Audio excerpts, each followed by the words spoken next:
حج کے چند متعین مہینے ہیں، چنانچہ جو شخص ان مہینوں میں احرام باندھ کر اپنے اوپر حج لازم کر لے تو حج کے دوران نہ وہ کوئی فحش بات کرے، نہ کوئی گناہ، نہ کوئی جھگڑا، اور تم جو کوئی نیک کام کرو گے اللہ اسے جان لے گا۔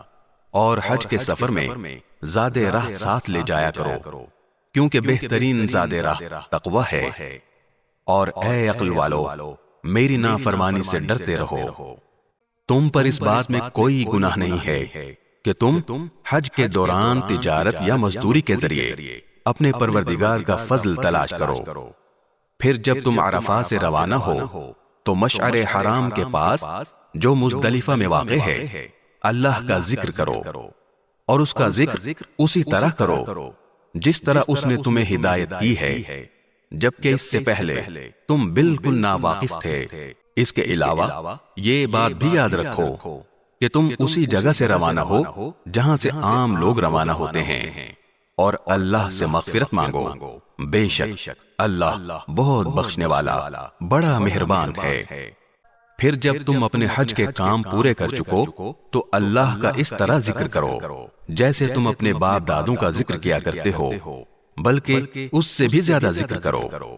اب بعض لوگ تو وہ ہیں جو دعا میں بس یہ کہتے ہیں کہ اے ہمارے پروردگار، ہمیں دنیا میں بھلائی عطا فرما، اور آخرت میں ان کا کوئی حصہ نہیں ہوتا۔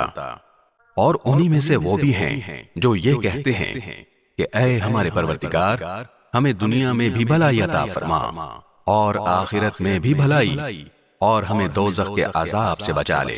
یہ وہ لوگ ہیں جنہیں اپنے اعمال کی کمائی کا حصہ ثواب کی صورت میں ملے گا، اور اللہ جلد حساب لینے والا ہے۔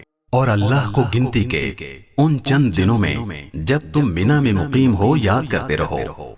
پھر جو شخص 2 ہی دن میں جلدی چلا جائے اس پر بھی کوئی گناہ نہیں ہے، اور جو شخص 1 دن بعد میں جائے اس پر بھی کوئی گناہ نہیں۔ یہ تفصیل اس کے لیے ہے جو تقوی اختیار کرے، اور تم سب تقوی اختیار کرو، اور یقین رکھو کہ تم سب کو اسی کی طرف لے جا کر جمع کیا جائے گا۔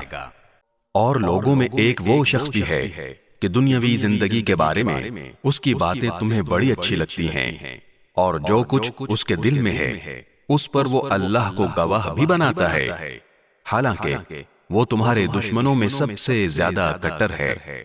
اور جب اٹھ کر جاتا ہے تو زمین میں اس کی دوڑ دھوپ اس لیے ہوتی ہے کہ وہ اس میں فساد مچائے اور فصلیں اور نسلیں تباہ کرے، حالانکہ اللہ فساد کو پسند نہیں کرتا۔ اور جب اس سے کہا جاتا ہے کہ اللہ کا خوف کر تو نخوت اس کو گناہ پر اور آمادہ کر دیتی ہے، چنانچہ ایسے شخص کو تو جہنم ہی راس آئے گی، اور یقین کرو وہ بہت برا بچھونا ہے۔ اور دوسری طرف لوگوں میں وہ شخص بھی ہے جو اللہ کی خوشنودی کی خاطر اپنی جان کا سودا کر لیتا ہے، اور اللہ ایسے بندوں پر بڑا مہربان ہے۔ اے ایمان والو، اسلام میں پورے کے پورے داخل ہو جاؤ اور شیطان کے نقش قدم پر نہ چلو، یقین جانو وہ تمہارا کھلا دشمن ہے۔ پھر جو روشن دلائل تمہارے پاس آ چکے ہیں، اگر تم ان کے بعد بھی راہ راست سے پھسل گئے تو یاد رکھو کہ اللہ اقتدار میں بھی کامل ہے، حکمت میں بھی کامل۔